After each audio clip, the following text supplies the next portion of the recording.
ഒന്ന് നിർത്തി റോസ് എടുത്ത്.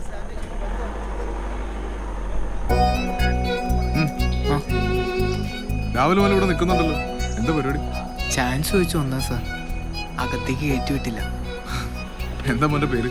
വിഷ്ണു. വിഷ്ണു, ഇത് ഓൾറെഡി തുടങ്ങിയ പടമാണ്. ഇതിൻ്റെ അകത്ത് എല്ലാ ക്യാരക്ടേഴ്സിനെ സെലക്ട് ചെയ്തിട്ടുണ്ട്, ഈവൻ ചായ കൊണ്ട് തന്നെ ആൾക്കാരെ വരെ. വിഷ്ണു ഒരു കാര്യം ചെയ്യും, ഇനി പുതിയതായിട്ട് തുടങ്ങാൻ പോണ ഏതെങ്കിലും പടം ഉണ്ടെങ്കിൽ ആ പടത്തിന്റെ ഡയറക്ടർ പോയി കാണും. അവർക്കാവുമ്പോൾ വിഷ്ണുവിന്റെ രൂപത്തിനും കഴിവിനും ഒത്ത ഒരു ക്യാരക്ടർ തരാൻ പറ്റുമല്ലോ. താൻ വിഷമിക്കണ്ട, തനിക്ക് കഴിവുണ്ടെങ്കിൽ താൻ എത്തിപ്പെടും. ഓക്കെ? ശരി സാർ. എവിടെ വീട്? മണ്ണാർക്കാട്. ഇവിടെ നിന്ന് എങ്ങനെ പോണേ?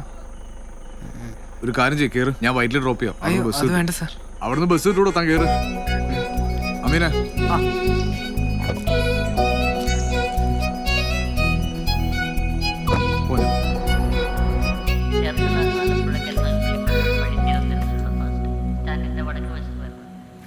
അങ്കിൾ എന്താ വായിക്കുന്നേ? വായിക്കല്ല, പഠിക്കുക. നാളെ സെമസ്റ്റർ എക്സാം തുടങ്ങുക.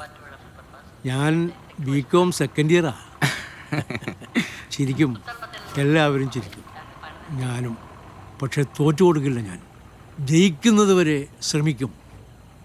അല്ലെങ്കിൽ പിന്നെ ആണാണെന്ന് പറഞ്ഞ് നടന്നിട്ട് എന്താ കാര്യം, അല്ലേ?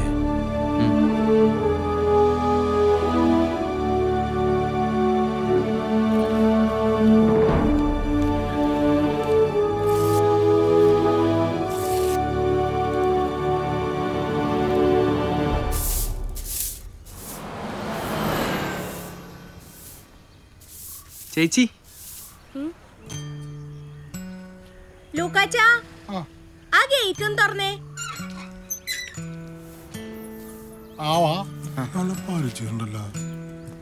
ആരാണ്? ഞാൻ ഈ ഷൂട്ടിങ്ങിന്റെ. ഷൂട്ടിംഗ് പാർട്ടിയാണോ? ഇത്ര നേരത്തെ വന്നാ? ജൂനിയർ ആർട്ടിസ്റ്റ് ആണോ? ചാൻസ് ചോദിച്ചു വന്നാണല്ലേ? എന്തായാലും നേരത്തെ വന്നത് നന്നായി, അല്ലെങ്കിൽ ആ സെക്യൂരിറ്റിക്കാരൻ ഇങ്ങോട്ട് കടത്തി വിടൂല.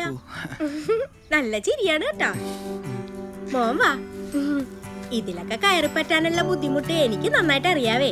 ഞാനും കുറച്ചാള് സീരിയലൊക്കെ അഭിനയിച്ചതാ. പക്ഷെ കിട്ടണതൊക്കെ വേലക്കാരി വേഷം. തുണിയലക്കല് മുറ്റവടി, മുറ്റവടി തുണിയലക്കല്. എന്നാ വല്ലതും കിട്ടുവോ? അതും ഇല്ല. പിന്നെന്തിനാ ഈ സീരിയലിലും സിനിമയിലൊക്കെ അഭിനയിക്കാൻ പോണത്? ജീവിതത്തിൽ തന്നെ ഈ വേഷം അങ്ങ് തുടരാന്ന് വിചാരിച്ച്. മോനിരിക്കെ. മോനെ ഇങ്ങനൊന്ന് കളിച്ചു. ജയ് ഹനുമാനിൽ അഭിനയിച്ചിട്ടുണ്ടല്ലേ? അതാണ് ഒരു മുഖപരിചയം. ആ ലൂക്കാച്ചാ, സിനിമാക്കാര് വരുന്നതിന് മുമ്പ് പിട്ടൂനെ പിടിച്ച് കൂട്ടിലിട്. ഇവിടത്തെ പട്ടിയാ, സിനിമാക്കാരെ കണ്ടൂടാ, അപ്പൊ തുടങ്ങും കൊര.